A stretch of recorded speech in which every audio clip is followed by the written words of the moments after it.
For too many years, families of children with devastating illnesses have felt helpless as they watch their child suffer. Today, they're taking matters into their own hands and finally finding relief treating their child with cannabis. These are their stories.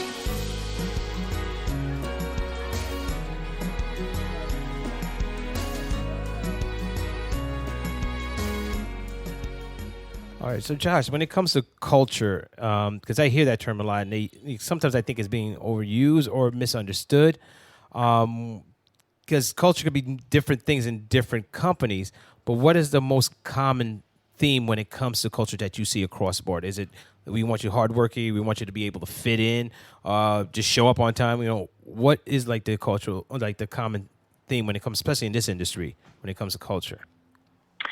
Well, it's an interesting question. Culture, as I see it from a staffing professionals, are all individual based on the type of company. Culture is based on beliefs and the values of the organization. Mm-hmm. And those beliefs and values need to coincide with what the candidates believes.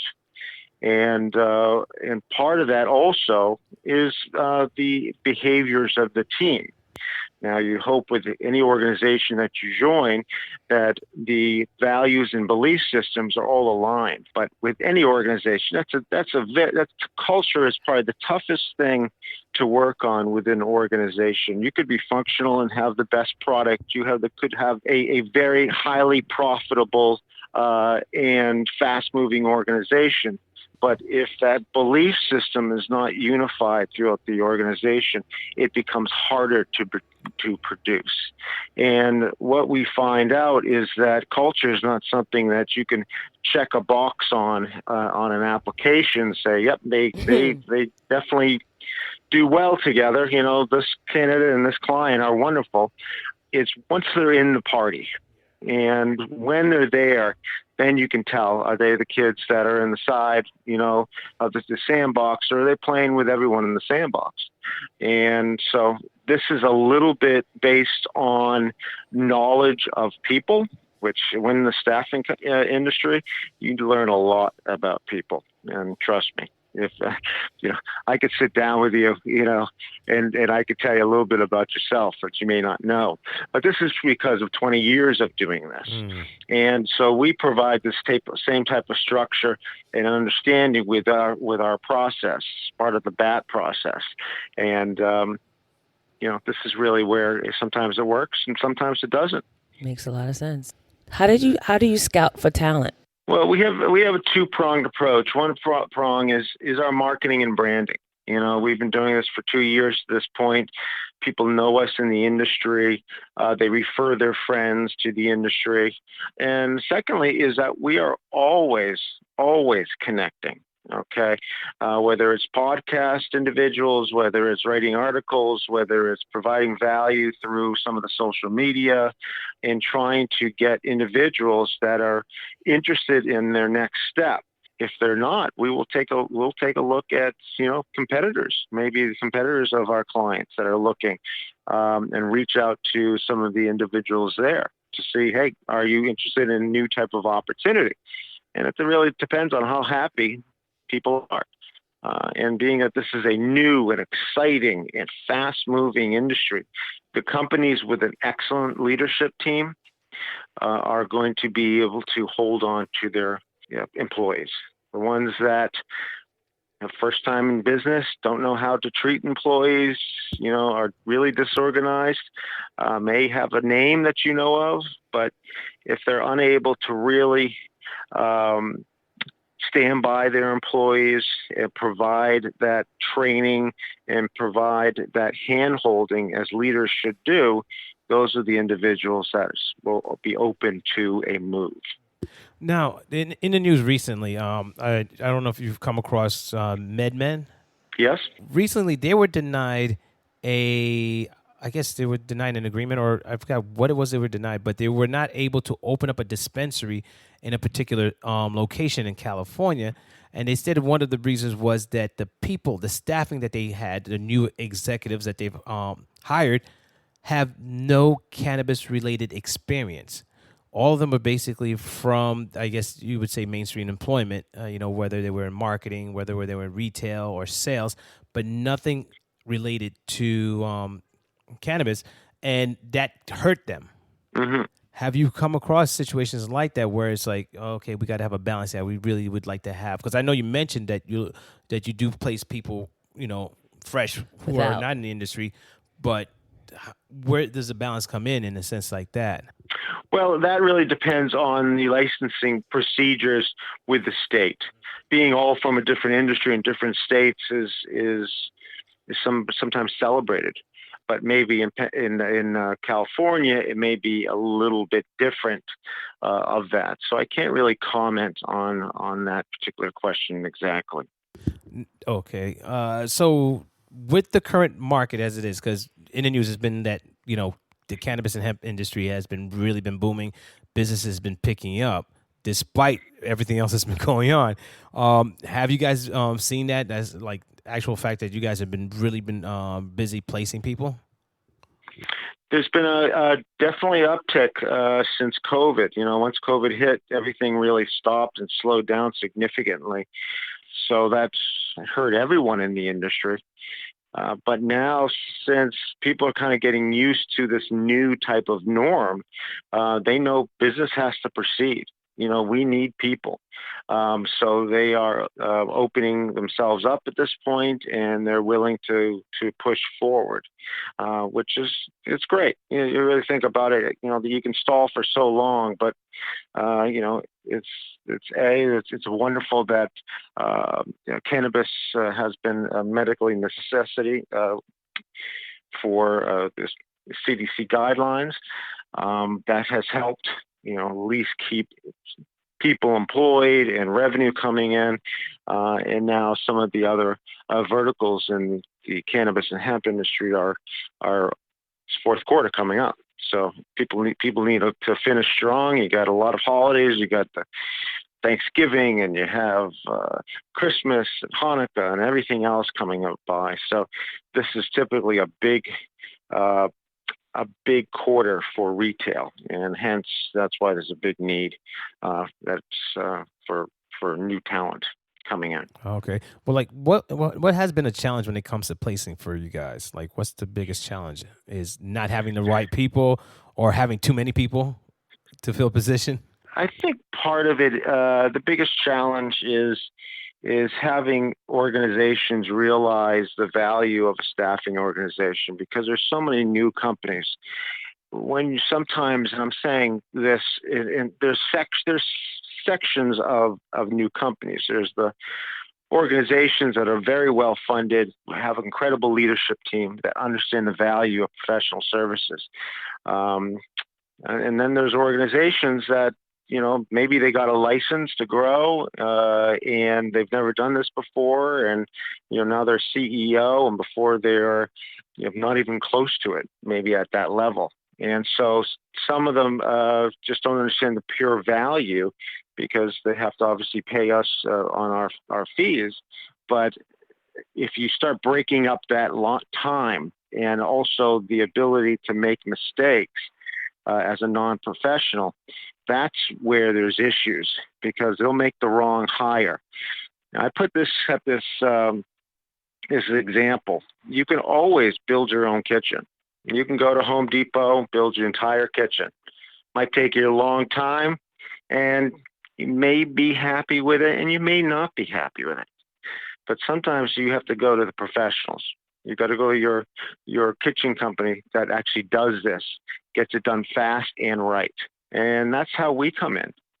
So when we have the risk of making a wrong hire, that's going to be a sevenfold mistake on the company.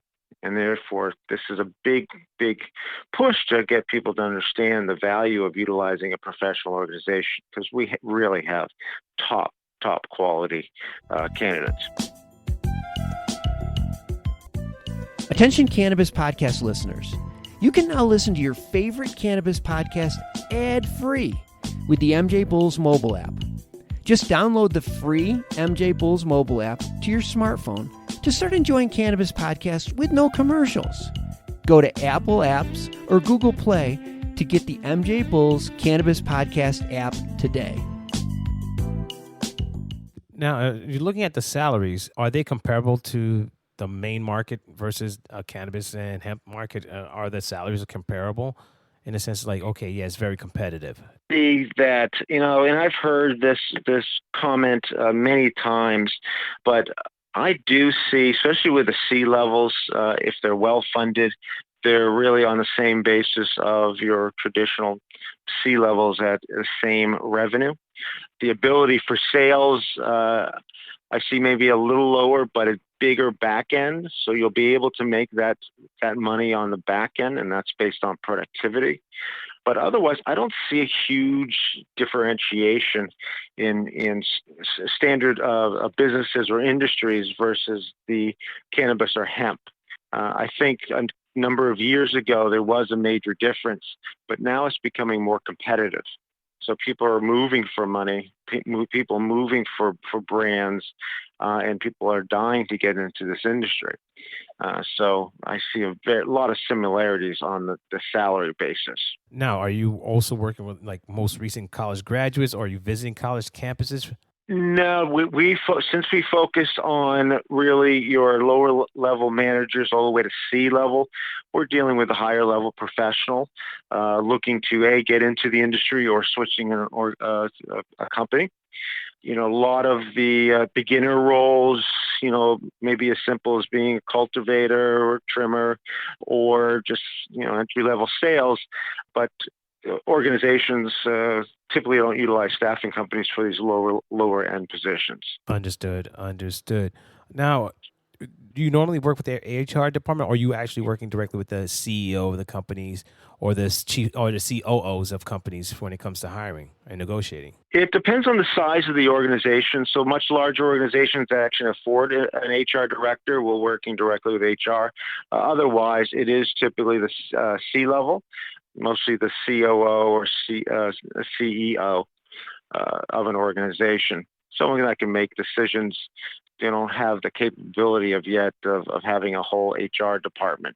But some of our larger clients, we deal directly with the HR department. When you're working directly with a CEO, don't you find that challenging sometimes because they're keeping their focus, because they're looking at the overall company and trying to keep that going, and then for them to take the time out to try to figure out like, okay, what kind of person do I want to hire?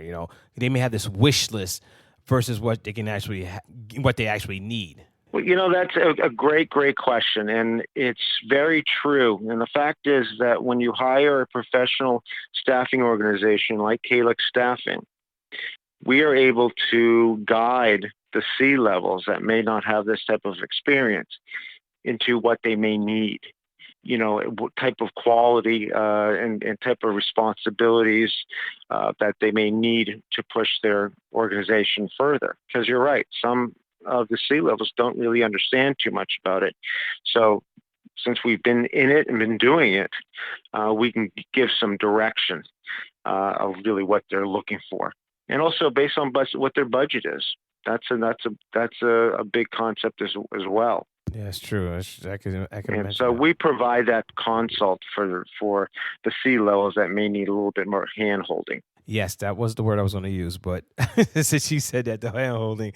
So, but my last question before you go, what's your outlook when it comes to employment with the industry?